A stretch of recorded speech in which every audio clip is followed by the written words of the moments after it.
रोक सके जो भारत को, अब चीन में इतना दम नहीं, यूएन सुरक्षा काउंसिल में हम भी किसी से कम नहीं। आज नहीं तो कल वहां झंडा अपना लहराएगा, ट्रंप की इन गीदड़ चालों से अब डरने वाले हम नहीं।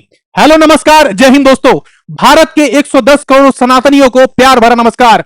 दोस्तों, इस वीडियो को शुरू करूं उसके पहले आप सबसे एक दरख्वास्त है, वीडियो को जरूर लाइक करें और हाइप का बटन जरूर दबाएं और कमेंट सेक्शन में एक बार जय हिंद जरूर लिखें ताकि हमको काफी मोटिवेशन मिले अगला वीडियो बनाने का। दोस्तों, आज के इस वीडियो में आपको बताने वाला हूं कि 14 जून 1946 को ऐसी कौन सी गलती हो गई जिसकी वजह से जो है भारत आज बहुत सारी चीजों से गुजर रहा है। यह बात आपको भली भांति इस वीडियो के अंत तक समझ में आ जाएगी और इस तारीख को आप याद रखिएगा, 14 जून 1946। और आपको सबसे महत्वपूर्ण बात बताने वाला हूं आज की इस वीडियो में कि भारत ने यूनाइटेड नेशंस सिक्योरिटी काउंसिल में अपना दांव चल दिया है और किस तरीके से नरेंद्र मोदी ने अपना जादू चलाकर यूक्रेन और रशिया के बीच में परमाणु वॉर जो होने वाला था, न्यूक्लियर वॉर जो होने वाला था, उसको रुकवा दिया। इन सारी विषयों पर जो है बारंबार चर्चा करेंगे, विस्तृत चर्चा करेंगे, इसलिए वीडियो को अंत तक देखिएगा क्योंकि अंत में आप सबके लिए एक बहुत बड़ा धमाका भी है, एक बहुत बड़ी खबर है अंत में जिसको लेकर आप सभी चाहते हैं कि मैं उस वीडियो को कवर करूं, उस टॉपिक पे वीडियो बनाऊं, इसलिए अंत तक जरूर देखिएगा। सबसे पहले शुरुआत करेंगे इस खबर से। आप सबको पता होगा कि भारत के जो एक्सटर्नल अफेयर्स मिनिस्टर हैं सुब्रमण्यम जयशंकर जी, वो आजकल विदेशी दौरे पर हैं और विदेशी दौरे पर जाके उन्होंने भारत का शांति कैंपेन लॉन्च किया है। अब आप सोचेंगे सर ये शांति कैंपेन क्या है, ये सब कुछ बताने वाला हूं, थोड़ा धैर्य रखिए। शांति कैंपेन क्या होने वाला है? शांति कैंपेन के माध्यम से भारत ने पूरी दुनिया में अपना एक नया दांव चल दिया है। भारत ने यूनाइटेड नेशन सिक्योरिटी काउंसिल में अपनी मेंबरशिप को लेकर एक बड़ी चाल चली है, एक बड़ा दांव खेला है। क्या है ये सारी चीजें, अगले स्लाइड में आपको समझ में आ जाएगा। ध्यान देने वाली बात क्या है कि यह शांति का प्रोग्राम है और शांति का एक फुल फॉर्म भी है। फुल फॉर्म क्या है? Securing holistic advancement through norms. अब सोचेंगे सर ये शांति है क्या? अगले स्लाइड में आपको समझ में आ जाएगा ये शांति है क्या। सबसे पहले आप समझ लीजिए कि ये है हमारे देश के वो धुरंधर जिन्होंने पूरे विश्व में जाकर भारत की विदेश नीति क्या होती है इसके बारे में पूरी दुनिया में अपना लोहा मनवा दिया है। नरेंद्र मोदी जी के बाद पूरे विश्व में अगर कहीं जाकर किसी ने डंका मचाया है तो दूसरे नंबर पे होंगे सुब्रमण्यम जयशंकर और होंगे हमारे देश के राष्ट्रीय सुरक्षा सलाहकार जिनका नाम है श्री अजीत डोभाल। इन दो व्यक्तियों का नाम आप हमेशा याद रखिएगा। दोस्तों, concluded my visit to New York to launch India's campaign for United Nations Security Council 2028-29 के लिए भारत ने अपना दांव चल दिया है। अब आप सोचेंगे sir United nation security council में तो हम परमानेंट मेंबरशिप की बात कर रहे थे, अभी हम जो है टेम्पररी मेंबरशिप की बात क्यों करने लगे? थोड़ा धैर्य रखिए, इसके बारे में भी चर्चा करूंगा। भारत ने हमेशा से यह बात बोली है कि परमानेंट जो मेंबर्स हैं यानी कि जो P5 मेंबर्स हैं, P5 मेंबर्स का मतलब क्या हो गया? अमेरिका, ब्रिटेन, फ्रांस, रूस और चीन, ये जो है P5 मेंबर है यानी कि यूएनएससी के जो ये परमानेंट मेंबर है। यूएनएससी में अगर आप देखेंगे तो 5 परमानेंट मेंबर होते हैं और 10 जो है वो टेम्पररी मेंबर होते हैं। यानी कि इन 10 मेंबर में भारत ने अपना कैंडिडेचर के लिए 2028-29 के लिए जो है अपना प्रोग्राम लॉन्च किया जिसका नाम है शांति कैंपेन। समझ में आ गई बात? शांति कैंपेन लॉन्च किया 2028-29 के सिक्योरिटी काउंसिल में मेंबरशिप के लिए। अब आप मेरे से सवाल पूछ सकते हैं कि सर हम जो है इसमें क्यों नहीं जा रहे हैं, हम इसमें क्यों जा रहे हैं? तो दोस्तों थोड़ा और धैर्य रखिए, यह भी बताने वाला हूं। सबसे पहले आप समझ जाइए कि सुरक्षा परिषद की अस्थायी सदस्यता का मतलब क्या है। मतलब क्या है? तो संयुक्त राष्ट्र सुरक्षा परिषद की अस्थायी सदस्यता का मतलब है कि ऐसे 10 देशों से है जिन्हें संयुक्त राष्ट्र महासभा द्वारा अंतरराष्ट्रीय शांति और सुरक्षा बनाए रखने के लिए 2 वर्षों के कार्यकाल के लिए जो है क्या किया जाता है? चुना जाता है। अब देखो इसमें सबसे महत्वपूर्ण बात क्या है कि यहां पे भारत का प्रतिद्वंदी कौन है, भारत का कॉम्पिटिटर कौन है? तो उस देश का नाम है तजाकिस्तान और तजाकिस्तान के सपोर्ट में 57 देश खड़े हो गए हैं। तो फिर भारत के सपोर्ट में कितने देश हैं? आपको पता होगा कि पूरे विश्व में 193 देश हैं, माफ करना 194 हो गए हैं क्योंकि बलूचिस्तान भी अब इसमें जुड़ने वाला है क्योंकि बलूचिस्तान अब एक नया देश बन गया है। तो अब 194वां देश कौन सा बनेगा? नाम लीजिए, कमेंट में जरूर लिखिएगा, Balochistan, Republic province of Balochistan, Republic of Balochistan, ये एक नया देश बनने वाला है। तो भारत विश्व में कितने देश हो गए? 194 देश हो गए। अब समझने वाली बात क्या है कि 194 देशों में जिस भी मेंबर को जीतना है यानी कि 2 मेंबर हैं इंडिया और तजाकिस्तान, इन दोनों मेंबर में से एक को क्या लाना पड़ेगा? 2/3 वोट जो है लाना पड़ेगा और जिसके पास 2/3 वोट आ गया वो 2 साल के लिए क्या हो जाएगा? नियुक्त हो जाएगा परमानेंट काउंसिल में मेंबर के लिए। अब समझने वाली बात यह है कि सर ये P5 में क्यों आने नहीं देना चाह रहा है ये सारे देश? कौन से देश P5 में भारत को नहीं आने देना चाहते हैं या भली बात जानते हैं? 2 देशों का नाम आपके जुबान पे होना चाहिए। पहला है China, CG, CG, CC, CC, CC है ना, उसको तो आप जानते हैं, चाइना वाले सीसी को, और दूसरा है आतंकिस्तान का सबसे बड़ा जो है हमारा क्या भिखारिस्तान का सबसे बड़ा जो सुअर है, सबसे बड़ा जो कुत्ता है वो।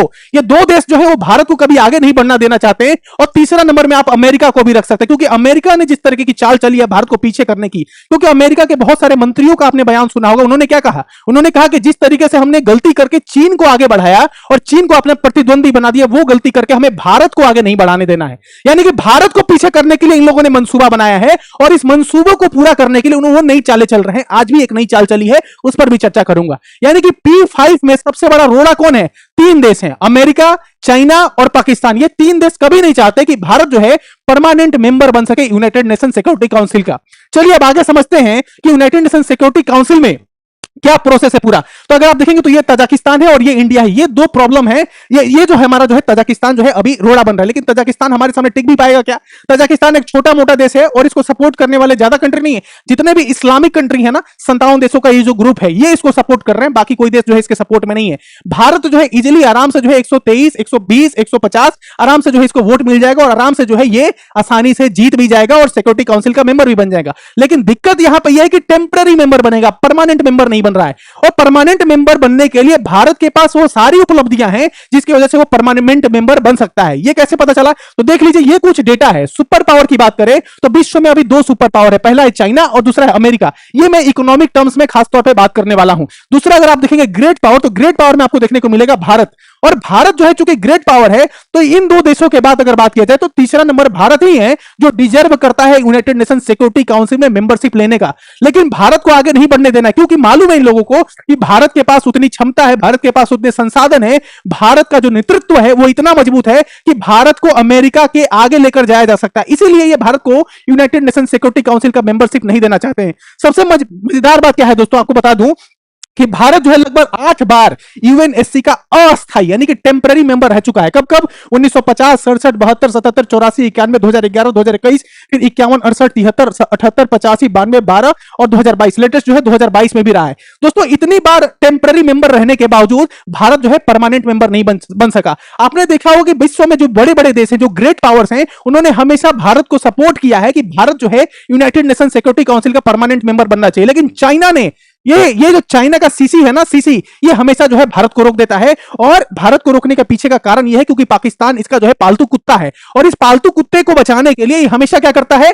भारत के पीछे लगा रहता है, भारत को नीचा दिखाने की कोशिश करता है। ये सारी चीजें अब आपको समझ में आ गई। अब महत्वपूर्ण बात क्या है? सबसे महत्वपूर्ण बात क्या है कि भारत और रशिया की जो दोस्ती है ये लोगों की आंखों में खटक रही है। सिंपल सी बात है। और किसके आंखों में खटक रही है? तो अमेरिका के आंखों में खटक रही है। वो कभी नहीं चाहता कि भारत और रशिया जो है क्लोज आए, क्योंकि भारत और रशिया अगर एक साथ आ जाते हैं तो पूरी दुनिया में ये दोनों देश मिलकर चुनौती पैदा कर सकते हैं। जितने भी देश है पूरे दुनिया में 193 देशों के लिए चुनौती पैदा हो सकती है अगर ये दोनों देश जो है और ज्यादा करीब आ गए। आपने देखा हो कि रशिया के साथ जो हमारे रिश्ते हैं वो आज से नहीं, 5 साल, 10 साल, 20 साल पुराने नहीं है, बल्कि जब से हमें आजादी मिली है तब से जो है रशिया के साथ हमारे बहुत अच्छे संबंध हैं। लेकिन इन संबंधों में बीच में दरार पैदा करने की कोशिश की जा रही है। कैसे दरार पैदा करने की कोशिश की जा रही है ये भी आप समझिए। लेकिन उसके पहले आपको एक महत्वपूर्ण बात बता देता हूं। क्या महत्वपूर्ण बात है? आपको पता होगा कि यूक्रेन और रशिया के बीच में लंबे समय से युद्ध चल रहा है, लगभग 5-7 साल हो गए। इन 5-7 सालों में आपने बहुत सारे ऐसे मौके देखे होंगे जहां पे रशिया जो है वो यूक्रेन को तबाह करने का मंसूबा बना लिया था।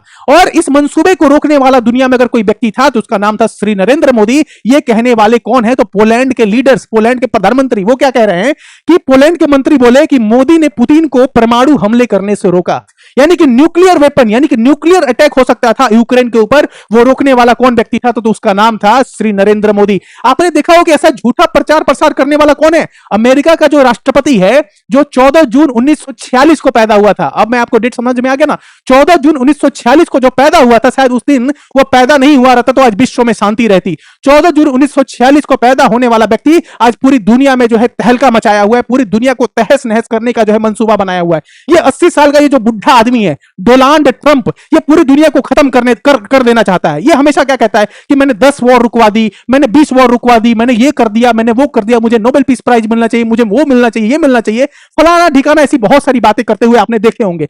लेकिन प्रधानमंत्री मोदी ने ऐसा कभी जिक्र नहीं किया अपने मुंह से कि मैंने जो है यूक्रेन और रशिया के बीच में न्यूक्लियर वॉर को रुकवा दी। ये है भारत के प्रधानमंत्री का नेतृत्व, ये है उनका कद। वो छोटी बातों को नहीं करते। ये जो ट्रंप है ना, ये डोनाल्ड जो ट्रंप है, ये जो टकला व्यक्ति है, इसके पास जो बुद्धि बुद्धि नहीं है, जड़ बुद्धि वाला व्यक्ति है। 80 साल का बुढ़ा जो है, इसके पास दिमाग नहीं है। अगर दिमाग रहता तो पूरी दुनिया में शांति व्यवस्था स्थापित करने का काम करता। आमतौर पर आपने देखा होगा कि जीवन के अंतिम क्षणों में लोग जो है शांति को बढ़ावा देते हैं। लोग कहते हैं कि जीवन में अब शांति आना चाहिए, विश्व में शांति आना चाहिए, लेकिन इस 80 साल के बुड्ढे का दिमाग जो है एकदम सरफिरा है। पता नहीं अमेरिका के जो लोग हैं वो किस सरफिरे को जो है राष्ट्रपति बना दिए हैं। अमेरिका के लोग जो है उनकी क्या बुद्धि है, उनकी क्या क्षमता है, उनकी क्या कैपेबिलिटी है, क्या योग्यता है कि ऐसे बैल बुद्धि वाले व्यक्ति को राष्ट्रपति बना दिया, जिसने पूरी दुनिया में जो है तहलका मचा रखा है। इसका कुछ उदाहरण भी आपको दिखाई देता हूं, आप ध्यान से देखिएगा, आपको समझ में आएगा।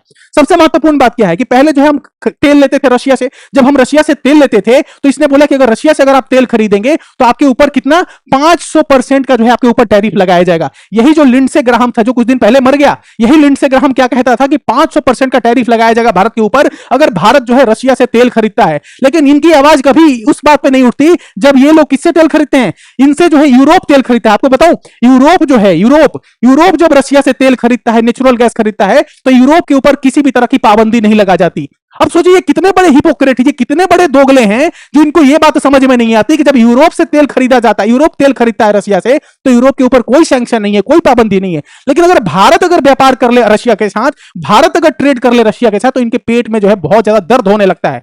मैं तो कहता हूं कि पेट दर्द की दवाई भारत सरकार को पहुंचा देनी चाहिए, ट्रंप के ऑफिस में, व्हाइट हाउस में पहुंचा देनी चाहिए पेट दर्द की दवाई। थोड़ी पेट दर्द की दवाई पहुंचेगी तो थोड़ा उसको आराम मिलेगा, क्योंकि ये दोगलापन नहीं है तो क्या है आप ही समझिए। यूरोप जब व्यापार करता है रशिया के साथ तो उसके ऊपर कोई पाबंदी नहीं है, लेकिन रशिया के साथ अगर हम व्यापार कर ले तो हमारे ऊपर जो है कितना 100% टैरिफ लगाया है। कितना हमारे ऊपर लगा है टैरिफ? 100% टैरिफ। आप देखिए ना, यहां पे मैं आपको दिखाता हूं, 100% टैरिफ जो है भारत के ऊपर लगाया गया। क्यों? क्योंकि हम व्यापार कर रहे हैं। देखिए यहां पे रूसी तेल खरीदे तो 100% टैरिफ का प्रस्ताव लिया। यूएस सीनेटर ने राष्ट्रपति डोनाल्ड ट्रंप के समर्थन से रूस पर नए प्रतिबंधों से जुड़ा संशोधित विधेयक पेश किया है, जिसमें रूसी तेल के प्रमुख खरीदार देशों पर 100% तक टैरिफ लगाने की बात की जा रही है।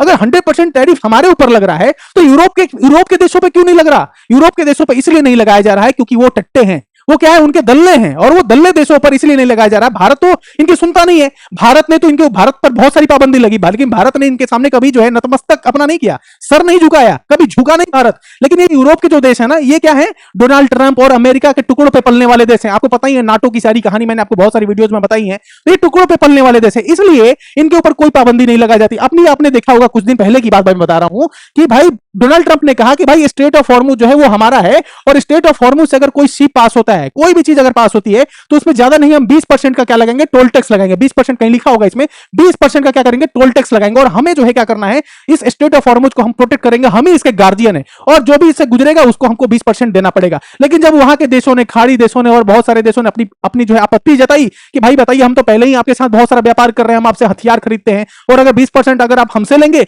तो ये कैसे चलेगा। फिर जो है ट्रंप को समझ में आया कि मैंने तो गलती कर दी। फिर जो उसने बोला कि ठीक है भाई 20% मैं नहीं लूंगा। तो देखो दोस्तों, ये तो पूरा सरफिरा व्यक्ति है, पागल सा व्यक्ति है। इसीलिए कहता हूं 14 जून 1946 को अगर ये पैदा नहीं हुआ रहता तो आज पूरे विश्व में जो है शांति रहती है। दूसरी महत्वपूर्ण बात क्या है कि आपने देखा होगा कि बहुत सारे ऐसे लोग थे जिन्होंने जो है बहुत ज्यादा खुशियां जताई थी। किस बात पे खुशी जताई थी? कि उन्होंने बोला कि भाई ये जो पाकिस्तान है, इसने दो देशों के बीच में मीडिएशन किया है, ये एक बहुत बड़ी मोहतरमा है। इन्होंने पाकिस्तान की तारीफ में इतने सारे शब्द लिख दिए कि मैं क्या ही बताऊं आपको। एक बार खुद ही आप पढ़ लीजिए कि भाई पूरी दुनिया जो है पाकिस्तान की तारीफ कर रहा है। पूरी दुनिया पाकिस्तान की क्यों तारीफ कर रहा है भाई? पाकिस्तान की तो तारीफ करने वाली कोई बात ही नहीं है। वहां के खुद लोग जो हैं पाकिस्तान को गाली दे रहे हैं। पाकिस्तान का जो नेता है, पाकिस्तान का जो प्रधानमंत्री है, पाकिस्तान का जो आसिम मुनीर है, सबको इनको गाली दी जा रही है। वहां पे लोग मार पीट रहे हैं, एक दूसरे का मर्डर कर रहे हैं, सब चीजें वहां पे चल रही हैं। तो तारीफ करने वाला तो पाकिस्तान में कुछ है ही नहीं। वहां पे तो सिर्फ मिलेगा तो आपको सिर्फ आतंकवादी मिलेंगे, और तो कुछ मिलेगा नहीं। लेकिन इनके नजर में अगर देखा जाए तो पाकिस्तान में तारीफ करने वाली कोई बात है। क्या तारीफ करने वाली बात है, उसको एक बार देख लेते हैं। उन्होंने कहा कि भाई उन्होंने मीडिएशन किया है, यानी कि पाकिस्तान ने क्या किया, मीडिएशन किया। किसके बीच में? तो उन्होंने बोला कि यूएसए और ईरान के बीच में जो है इसने क्या किया है, मीडिएशन किया है। और ईरानियन सिविलाइजेशन को, ईरान को बचाने वाला अगर कोई दुनिया में है तो कौन है? वो है पाकिस्तान। इस तरीके से पाकिस्तान की तारीफ की गई। और इस मीडिएशन का क्या हुआ, इस एमओयू का क्या हुआ, जिस एमओयू को साइन किया गया था, आपने देखा होगा इस एमओयू को डस्टबिन में फेंक दिया गया है। और फिर से जो है वॉर शुरू हो गया। और इस वॉर को शुरू करने वाला कौन है? इस वॉर को शुरू करने वाला है डोनाल्ड ट्रंप। और डोनाल्ड ट्रंप ने जिस वॉर को शुरू किया उसका जवाब ईरान भी दे रहा है। दोनों तरफ से जो है अपनी अटैक और अटैक चल रही है, एक अटैक कर रहा है, एक रिटेलिएट कर रहा है, एक अटैक कर रहा है, दूसरा रिटेलिएट कर रहा है। अब इससे हो क्या रहा है? इससे ये हो रहा है कि पूरी दुनिया पर जो है आर्थिक मंदी छाई हुई है।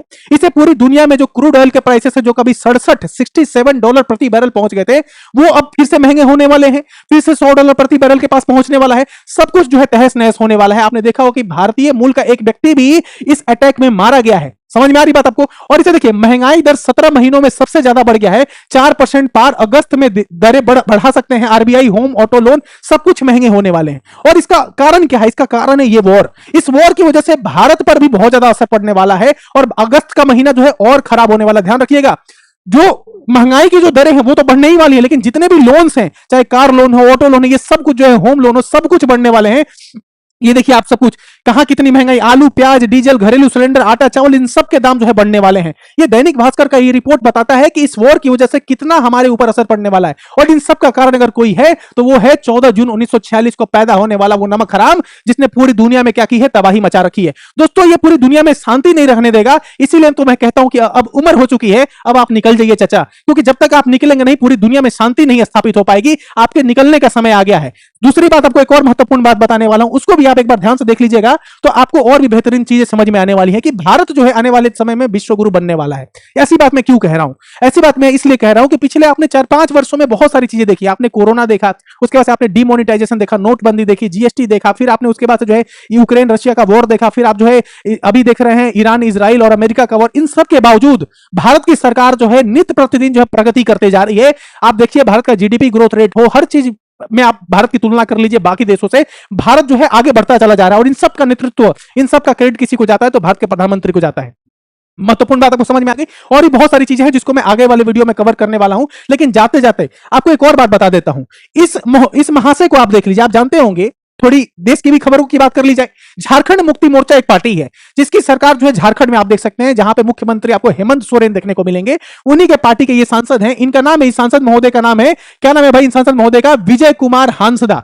विजय कुमार हांसदा जो है वो एसटी कम्युनिटी से आते हैं। और आपको पता होगा कि लोकसभा का चुनाव हो, राज्यसभा का चुनाव हो, जितने भी चुनाव होते हैं भारत में, कहीं कहीं जो है आपको सीट्स रिजर्व देखने को मिलेंगे, कि सीट जो है आरक्षित की गई है एसटी कम्युनिटी के लिए, यानी कि शेड्यूल्ड ट्राइब्स के लिए क्या किया गया है? सीट्स को रिजर्व किया गया है। तो रिजर्व सीट से इन्होंने जो है इलेक्शन को कॉन्टेस्ट किया और उसके बाद से जो है ये जीत गए। जीतने के बाद अगर आज इनका जो है विवाह था, इनकी शादी थी, और शादी जिस पद्धति से की गई है, शादी जो है जिस आप देखेंगे जिस ट्रेडिशन से किया गया है, आप देखिए तो वो क्रिश्चियन पद्धति को फॉलो करते हुए, क्रिश्चियन ट्रेडिशन, क्रिश्चियन कल्चर को फॉलो करते हुए शादी की गई है। यानी कि कहीं ना कहीं इनका जो मन है, कहीं ना कहीं हो सकता है इनका धर्मांतरण जो है वो क्रिश्चियन में हो चुका है। मैंने आपको पिछले कुछ वीडियोस में आपको बताया कि किस तरीके से खास करके आदिवासी समुदाय में ये क्रिश्चियन लोग जो है किस तरीके से लोगों को बरगलाकर किस तरीके से उनका जो है धर्मांतरण कराया जा रहा है। इसको लेकर एक रिपोर्ट भी है कि 4 राज्यों में 10 साल में चर्च दोगुने हो गए हैं। आदिवासियों की भूमि पर जो है चर्च बन रहे हैं और बहुत सारे आदिवासी जो है वो क्या कर रहे हैं? अपने आप को क्रिश्चियन धर्म में कन्वर्ट भी कर रहे हैं।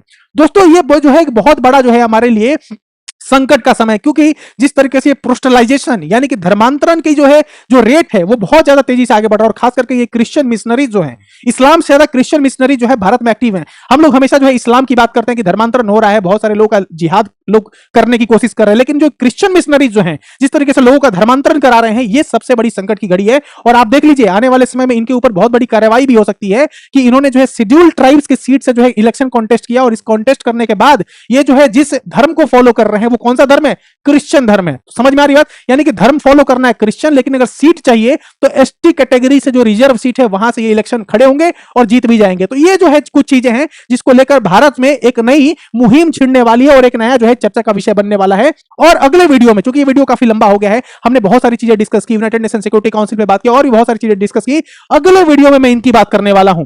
और इनकी बात इसलिए कहने वाला क्योंकि अगले वीडियो में इनका जो दीपक है ना, इस दीपक को मैं बुझा दूंगा। दीपक को इसलिए मैं बुझा दूंगा क्योंकि इन्होंने जो किया है, इसने जो किया है, इन्होंने तो कहना मुझे खराब लगेगा इनके लिए, है ना, खराब, थोड़ा ज्यादा इज्जत हो जाएगी ना, तो इसने जो किया है वो हमारे देश के लिए सबसे खराब काम किया है। इसने भारत को बदनाम करने में इसने कोई कसर नहीं छोड़ी है। और खास करके सोनम वांगचुक के साथ जो ये कर रहा है, इसके ऊपर जो है अगला टॉपिक लेकर आऊंगा, अगला वीडियो लेकर आऊंगा, बहुत बढ़िया विश्लेषण होगा, उस वीडियो को भी आप जरूर देखिएगा। और ये वीडियो अच्छा लगा हो तो चैनल को जरूर सब्सक्राइब कीजिए, जरा हाइप का बटन भी जरूर दबाइए ताकि ज्यादा से ज्यादा लोगों तक ये वीडियो पहुंच सके।